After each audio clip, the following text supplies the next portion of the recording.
Here goes. I've been cowardly long enough, and we have to we have to we have to do our best to work our way through what's a very tough sugya. So the Gemara says that the Gemara asks a question.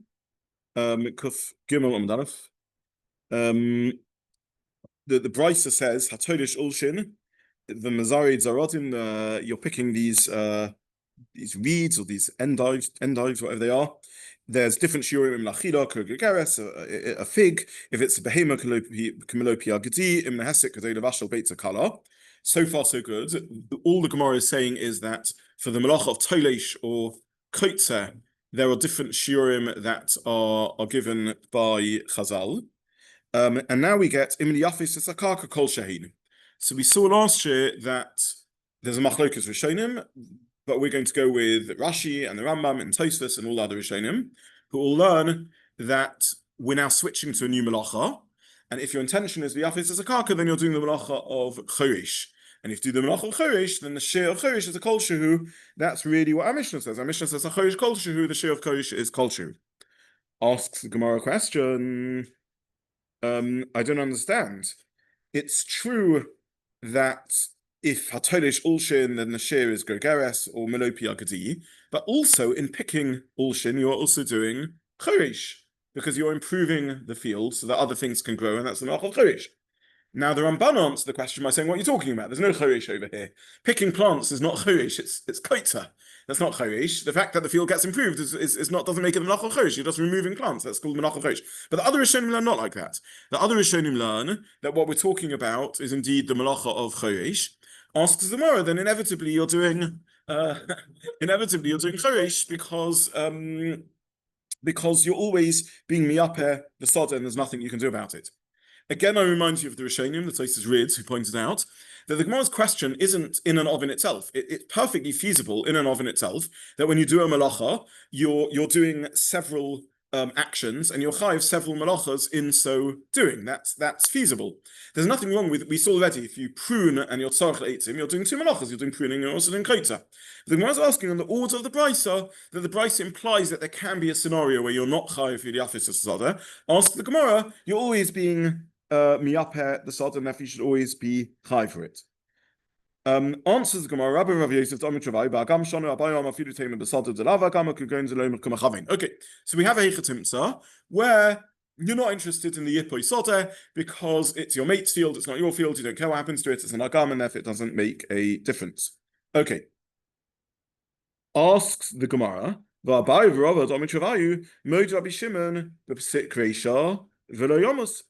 it's true that you're Eina Mechavein, and Eina Mechavein is a reason to be potter from a melacha, but nonetheless, here is an inevitable side consequence. It's inevitably going to happen. Pesik Reisha v'lo Yomos is the scenario of kids who want to play football with the chicken's head, so they chop off the chicken's head and play football with it. Pesik Reisha v'lo Yomos, can you say, I'm just chopping off the head, I've got no interest in killing the chicken? That's a side effect, that's an incidental side effect, but I just want the head. No, it's a Pesik Reisha, it's an inevitable consequence. If you chop off a head, chickens die. Answers the Gemara, lo tzricha.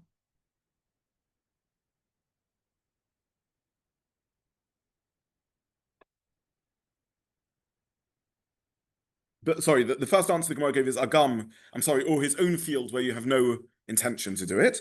Answer the Gemara, you're doing in the field of your friends where you have no interest in it at all. Sorry, I messed up the reading of the flow of the Gemara. Okay, so what's going on over here?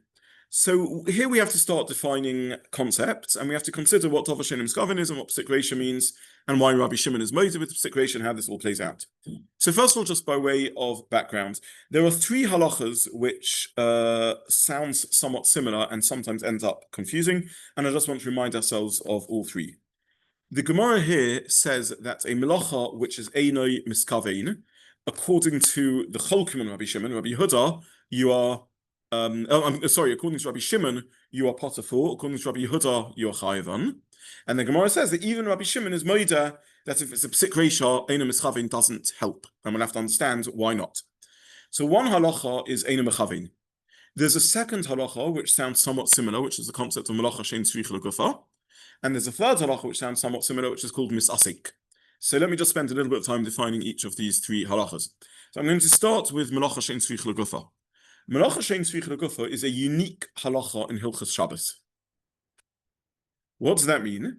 It means that each melacha, besides us receiving 39 lamed tes melachas, each of these melachas have a defined purpose.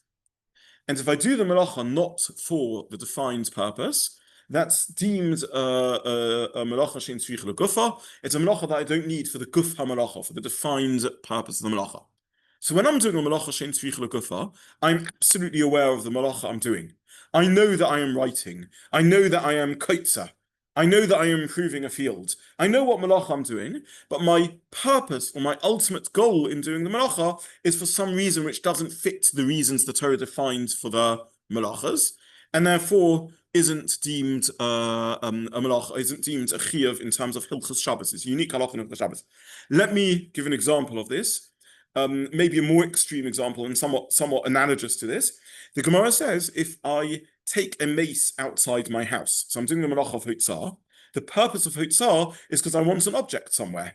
When I'm taking the mace out of my house, it's not that I want the mace in the street, as I don't want it in my house. I don't want this corpse or this an unclean object in my house. I want it outside my house. So I know I'm doing the melacha. I know I'm transporting an object from my Rishus HaYachid to Rishus HaRabim, which is the melacha. I'm fully cognizant of doing the melacha, but my purpose, the goal of the melacha, isn't the defined positive goal of the Torah. That's melacha she'ein tzrich legufa, and that's unique halacha in melachos of Shabbos. Then we have a concept of misasik. Misasik is where I am oblivious and unaware of something else going on. For example, I pick up a bunch of flowers off the floor. I'm not conscious of doing kotza. I have no intention to do kotza. I'm unaware of doing kotza. I'm just picturing a bunch of flowers fell on the floor. I had tulips in a vase and they fell on the floor and I'm picking them up. They are muktzah, they're not mixed in our discussion. I'm not doing a melacha. I didn't realize that these flowers lying on the floor are not flowers lying on the floor.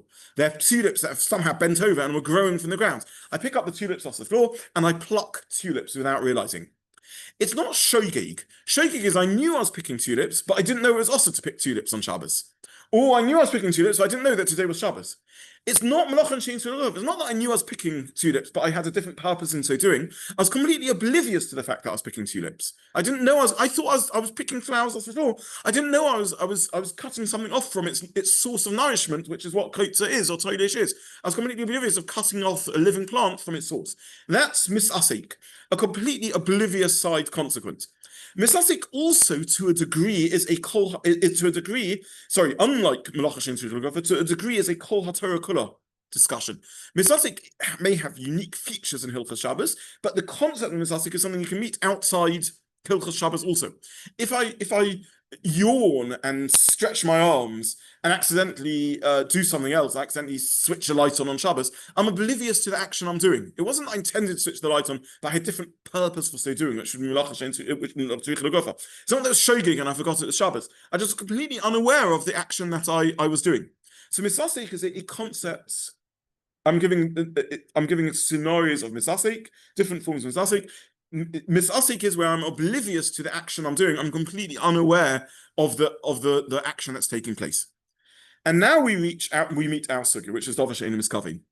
Davar she'ein miskavein is not about shogeg or mazit. I'm aware that today is Shabbos, and I know that I'm not allowed to plow a field. Davar she'ein miskavein is, at least for now, nothing to do with melachot she'ein tzrich legufa. It's not about intended consequences. It's not misasik. I'm aware that I'm going to be doing an act of plowing.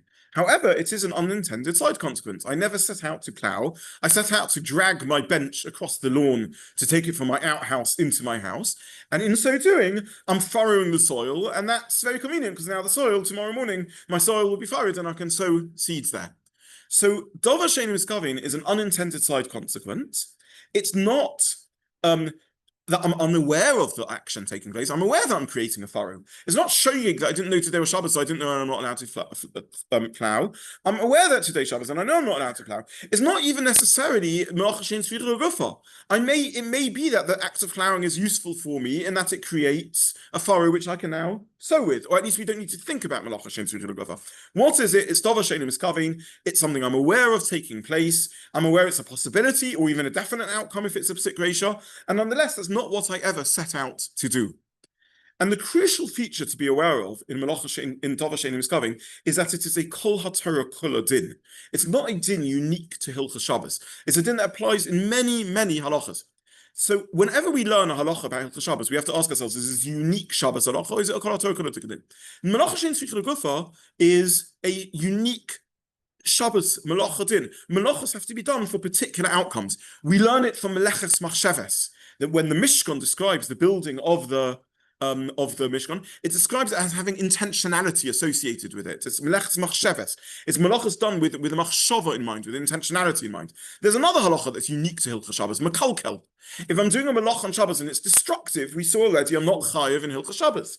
I'm perhaps erasing writing, not because I want to write on the new space, but because I want to destroy information. That's makalkel. We saw examples. I tear something, not because I want to resew it, because I just want to vandalize it's an old shirt. I've got no interest in the shirt. Why am I potter from it? Because in melachos have to have positive outcomes because of meleches machsheves. If you stand in court accused of murder and you say, Your Honor, it's makalkel because it was destructive, that doesn't get you off murder. This is a halacha in Hilchos Shabbos, in the nature of melachos, creative activities. It's a Shabbos-dik halacha. It's a meleches machsheves-dik halacha. It's not a kol haTorah kula halacha. Here in Dover She'eino Miskavin, we are learning halach of Kol HaTorah Kula. We're not learning halachas that are, at this point at least, that are unique to Hilchos Shabbos. Where do we meet Melachot She'eino Miskavin? Well, just look at the examples Tosfos brings. We meet Dover She'eino Miskavin in Hilchos Shartness. There's a halacha that I can't wear clothes which are shartness. What happens if I have no interest in wearing them? I'm a model. I'm employed to stand in front of a shop and wear clothes that people can see what the clothes look like. This is the scenario of the Mishnah. I'm not wearing the clothes because I want to be warmed by the clothes. I'm not wearing the clothes because I want the modesty, the tznius of the clothes. I'm wearing the clothes simply because I'm a human pillar, and I've got the clothes on me. Dover She'eino Miskavin, says the Gemara. Another scenario of Dover She'eino Miskavin. I'm doing a bris milah, I'm a moyel. Unfortunately, the nimel has tsaras, and in doing the act of bris milah, I'm also cutting off paheres. There's a law in the Torah not to cut away tsaras from the body of a person. It's a Dover She'eino Miskavin. I know that I'm cutting tsaras off the person, but I have no interest in so doing. I have interest in being a moyel and doing a milah. Dover She'eino Miskavin. I'm pouring the sochim off onto the Eish of the Mizbeach, and in so doing, I'm extinguishing the flame of the Mizbeach. There's a law against extinguishing flames. So we're bringing halachas in kodshim, we're bringing halachas in tsaras, we're bringing halachas in shartness. This is I'm a nozir, and I'm combing my hair. I'm not combing my hair because I want to pull hair out and transgress the law of cutting hair. I'm combing my hair because I don't want to look a mess. But I'm going to also pull hairs out. Dover She'eino Miskavin. So Dover She'eino Miskavin is not a unique halacha in Hilchos Shabbos. It's a Kol HaTorah Kula halacha that arguably, it's a machlokas, Rabbi Shimon Rabbi Yehuda, arguably an unintended side consequence is not included, at least on the Torah level, min HaTorah, on the prohibition, on the issa of the Torah. It's a Dover She'eino Miskavin. I'm doing another activity. Something happens on the side. That's not my problem. That something else might take place. If it's inevitable, then that's Pesik Reisha, we'll have to deal with it. So the starting point of our sugya is not a sugya really in Hilchos Shabbos. It's a sugya in Kol HaTorah Kula, called Dover She'eino Miskavin. Rabbi Shimon says Dover She'eino Miskavin Potter. Rabbi Yehuda says Dover She'eino Miskavin Chayev. And everyone agrees, says the Gemara, that if it's a Pesik Reisha, you can't, for whatever reason, we'll have to understand why, you can't say this is a Dover She'eino Miskavin, because it's an inevitable consequence, and therefore the allowance of Dover She'eino Miskavin doesn't apply. That's the sugya that we're learning, the sugya of Dover She'eino Miskavin. Yeah. So the definition, it seems to me that nothing which stops a company being a Dover She'eino Miskavin and a melachot she'eino tzricha. It could be you can have an overlap, but for now we're conveniently pushing aside melachot she'eino tzricha. We'll get back to it later. Yes. Correct. Yeah, yes, but for now, it could be many things. It could also be mekalkel. Yeah. You're hinting at a question that it wouldn't most Dover She'eino Miskavin also happen to be melachot she'eino tzricha. They may not be problem, but we're now just thinking about the concept of Dover She'eino Miskavin, which isn't a Hilchos Shabbos shaila. It's a Kol HaTorah Kula shaila. Yes. If you have if you're doing a melachot she'eino tzricha, according to Rabbi Shimon, Dover She'eino Miskavin. Yeah. The point will be that if the melachot, if something is going to happen intervertently, so it's going to happen, going to be a Pesik Reisha, that will be the point at which you're not going to be allowed to do it. Correct. Rabbi Shimon argues that Dover She'eino Miskavin is not included in the Torah prohibition, but if it's inevitable, then you can't exclude it. Therefore, if you're dragging your bench on the grass, yes, if it may and it may not do the plowing bit. Yes. People would definitely will do the plowing bit, then it will be correct. Yes, yeah. By the way, the distinction between the two is always human-centric. I'm dragging my bench from my outhouse into my house, and it's going across my lawn. Will it furrow the ground or not? The answer is I have no idea. It's not a Pesik Reisha. In the end, it does furrow the ground. Now, the truth is, if I could have hired a research team to work out exactly the weight of the bench, the exact angle I'm going to hold it, and the exact viscosity or soil crumbability of the soil, I would know whether it's going to plough the soil or not. Why? Because the world works with the laws of physics. If it ended up furrowing the soil, it means it was always going to furrow the soil, because the weight and the angle I held it and the nature of the soil meant that the soil was going to be furrowed. But it wasn't inherent in my action as far as I set out to do. It wasn't obvious to any external observer. And had I done it slightly different, had the rain fallen 4 days ago instead of 3 days ago, or had I held it a little bit higher or a little bit lower, or had it been a touch heavier or a touch lighter, it wouldn't have happened. So that's called not Pesik Reisha. It wasn't obviously inherent in the action. Where something which is obviously inherent in the action, says Rabbi Shimon, you can't call that Davar Shimon Skavin. Now we're leaving Rabbi Shimon vague. Why is it that when it's inevitable, it's not Davar Shimon Skavin? But for now, there's an intuition that is floating around here. You can't argue something's an unintended side consequence if it's inevitable. That's something roughly in that territory, is what Rabbi Shimon is saying. Unintended side consequences, Potter says Rabbi Shimon. Rabbi says, no, Chayiv, you knew it was going to, it could happen. If you care, it's a possibility it's going to happen. And if you see it does happen, it means it is happening. How can you ignore it? Rabbi Shimon says, no, it's a Davar Shimon Skavin, you can ignore it. If it's inevitably going to happen, you can't pretend that that's an unintended side consequence. We need to unpick a little bit the last bit. We'll get to Pesik Reisha in a few minutes, and maybe some of you have the chance to see the Halacha on that. Okay, but that's the background to it. Where do we learn the Kol HaTorah Kula concept of Davar She'ein Miskavin from? Where does Rabbi Shimon come from? I don't understand. The Torah says don't extinguish fires on Mizbeach. The Torah says don't cut away Tzuras. The Torah says don't pull out hair of a Nazir.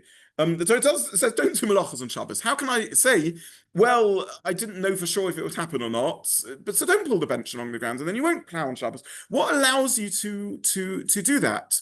And if it in the end happens, it does mean it was inevitably going to happen. So surely that should be a shogig, and it should be chayv to bring a carbon, or maybe even if someone warns me, there's a good chance if you pull it along, it will furrow the ground. What allows me to do it?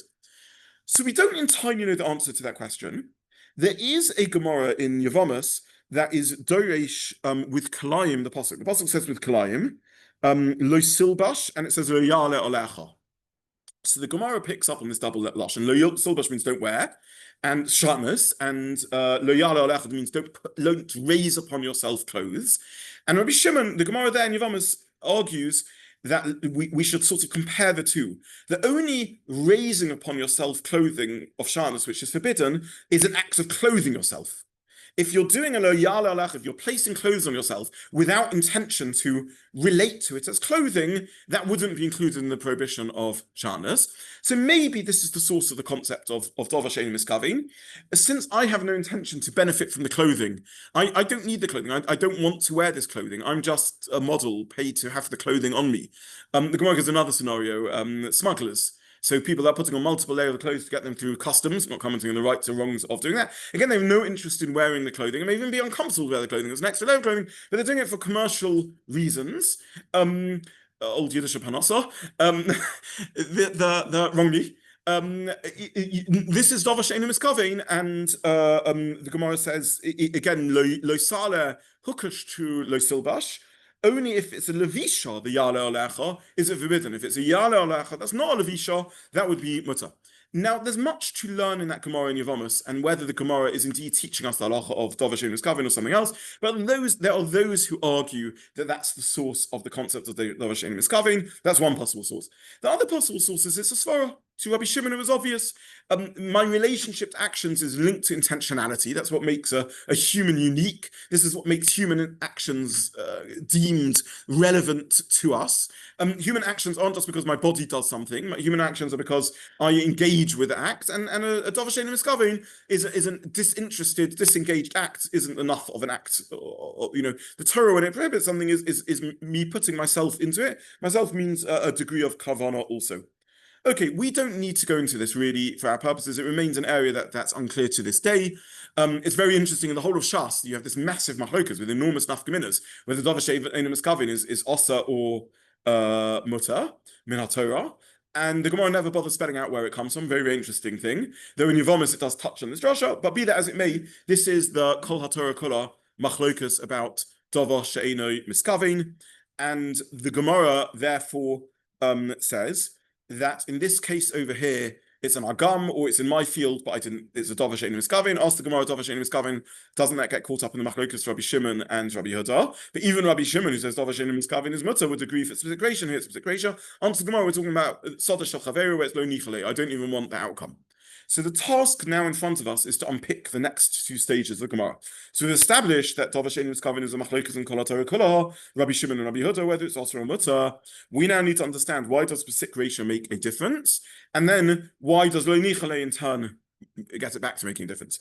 So rough headline outline is that the territory of Pesik Reisha is something around dover she'einu miskavin becomes ridiculous at that point. You can't argue that something is an unintended side consequence when it's not a side consequence, when it's so inherent in what you're doing because it's inevitably going to happen. We're not going to unpick it further for now. What we are going to do is now confront the machlokas between the Aruch and Tosfos about what is the din of dover she'einu miskavin, what is the halacha, of Pesik Reisha lo nichale. So first of all, by way of background, I don't think we've learned a sukkah that involves the Aruch before, so let me just talk for 2 minutes about the Aruch. The Aruch is written by a Rishon called Rabbeinu Nosson ben Yechiel of Rome. We're talking about an early Rishon, 1035, I think he was born, lived in Rome, learnt Torah in Provence, in the south of France, which was its own Torah community. And we don't know much about his life. We have very limited information about what he went through in his life, other than he wrote a magnificent work of Torah called the Aruch. Aruch means like arranged, and it's a dictionary. So he wrote a dictionary of Aramaic terms, but it's a Rishon writing a halachic dictionary in which he speaks about the concepts of the Torah, and he speaks about many important concepts, and therefore is a very important conceptual and halachic work. And one of the concepts he talks about is Pesik Reisha and dover she'einu miskavin and lo nichale. Just to finish his biography, he had 3 children, all of whom died tragically very, very young. And we have a record that he built a mikveh. And I've had the privilege when I visited Rome of visiting the mikveh that he built. It's in a wine bar. Anyone who's been to Rome knows one of the unique features of Rome is that the old and the new mixes in very unusual ways. And if you're ever in Rome, it's worth speaking to one of the people that knows their way around. And we can still visit the mikveh of Rabbeinu Nosson ben Yechiel, very beautiful thing of the Sefer Aruch. Okay, Tosfos quotes the Sefer Aruch, and this is it's difficult to emphasize enough how important to machlokas this is. And the maths of the machlokas is technical, in which Tosfos and Aruch argue about whether Pesik Reisha lo nichale. So the Gemara says Pesik Reisha cancels dover she'einu miskavin. Lo nichale gets you back to dover she'einu miskavin. What is the outcome of lo nichale? Is the outcome of lo nichale that mutter, or is the outcome of lo nichale not chayav but still osa? And Tosfos brings an array of rayas from all over Shas against the Aruch. The Aruch in turn brings other rayas, and work through Tosfos. I'm not going to spend a lot of time over this. Is dover she'einu miskavin Pesik Reisha lo nichale mutter, or is dover she'einu miskavin Pesik Reisha lo nichale not a melacha because it's Pesik Reisha lo nichale, but nonetheless osa? And the ramifications of this machlokas are enormous. Because if we paskin that it's mutter, then 1,001 scenarios are mutter. If we so you're walking through your block of flats and there's automatic lights that come on. Okay, so let's analyze what's going on over here. The lights are coming on. Do you want the lights to come on or not? You don't want the lights to come on. You're just walking.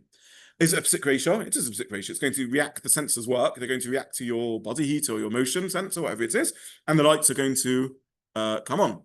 Is it nichale? Well, if it's pitch black and otherwise you'd be floundering in the dark and the lights come on, then it's nichale, osa, perhaps even chayiv.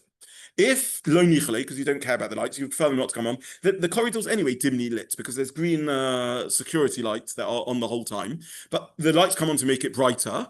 So it's nice that it's brighter, but you have no interest in it, you're apathetic about the outcome, then we'll call that lo nichale, you have no interest in the outcome, in which case, is it mutter asa now? Well, that will depend on the Aruch against Tosfos, how we paskins. It's enormously important machlokas.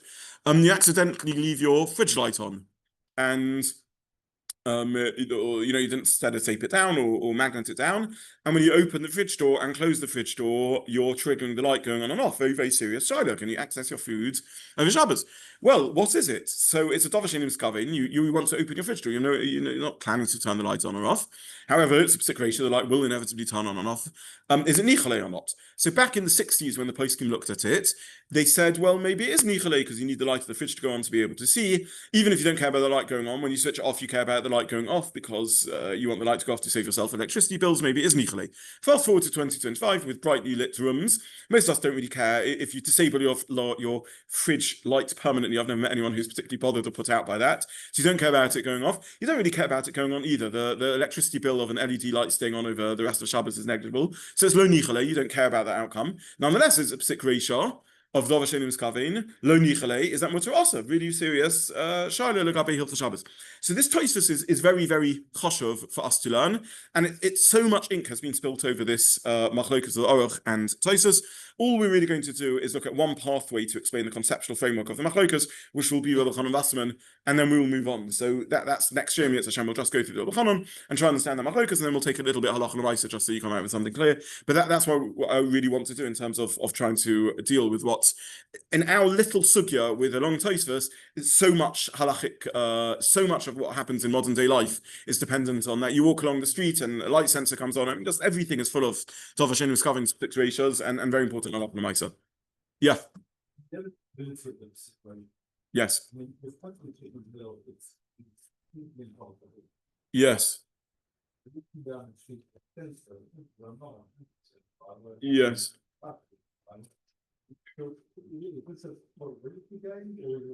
Okay, so it depends on the scenario. If you know every time you walk past your neighbor's house the light comes on, that's called a Pesik Reisha. Now, it could be there's a power cut or it's broken or the bulb's gone, but that's called a Pesik Reisha. If sometimes they have it on, sometimes not, and you never know what's going to happen, or you've noticed if you cross the street, you avoid it, and sometimes you cross the street a bit close, it turns on, that'd be called a Pesik Reisha to learn your play. Many, many years ago, I don't know how many people do in the chaburah, we were looking at melachot sod, and we looked at a scenario, such an interesting scenario, of you close the lid on a box and you're trapping flies. And we looked at something called the Pesik Reisha Lamafreya. Does this ring a bell to anyone at all? Okay, great, Chazara. So we're going to do Chazara on I'm going to do next year. We'll look at the concept, and then B'li Neder, I'm going to send a bunch of Mishnah Brewers and so on, just because this is really important. Halacha Maisa of scenarios of Pesik Reisha.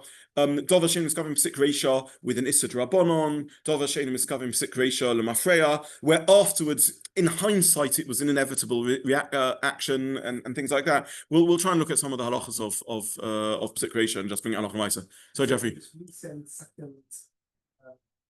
Yes. Not being able to download. Okay, it's probably because we're not in time. I'll repost it, but I may add. I'll repost it. But I'm going to add a bunch of sources to it also. But very important, you don't need to go all the way through to Rabbi Chanan. Just look at the two models of basically what Rabbi Chanan says is that the machlokas Aruch and Tosfos is based on two ways of understanding what the idea of Pesik Reisha is, and it's very subtle. It's very conceptual. It needs a lot of careful thought. Rabbi Zobin, it's not difficult to read through the Rabbi Chanan, but then you really need to ponder and understand what Rabbi Chanan is really saying. You don't need to carry on the bottom half of Rabbi Chanan. It's interesting, but it's less important. But it's a real classic piece of lomdus of conceptual thinking, and don't rush through it. You need to unpick with care what Rabbi Chanan is saying, because he's saying something very beautiful and very subtle. Yeah, sorry. You have a similar concept of Pesik Reisha in No, different concepts. But why? But conceptually, you could say the same. No, because melachot gufa is about the purpose that I am aiming for, and it's a Shabbostic halacha. It's not a kol haTorah kol halacha. It's a halacha in Shabbos that Shabbos needs meleches machshavas. It needs a targeted goal. It's a unique halacha. And what about the other one? If they're unaware that you did something better. True, but you're completely oblivious to the action. Here, you're not oblivious to the action. You knew that what you were doing could plough the field by dragging the bench along. You knew you could pluck a hair as you're combing. Right. Nonetheless, the point of Misasik is you're completely oblivious. You're not even aware you're doing the action at all. That's the concept of Misasik. Two scenarios, very different scenarios, as Adam correctly pointed out, but two scenarios. I think I'm picking up flowers off the floor, I'm yawning. Both cases, I'm completely oblivious to the reaction I'm doing.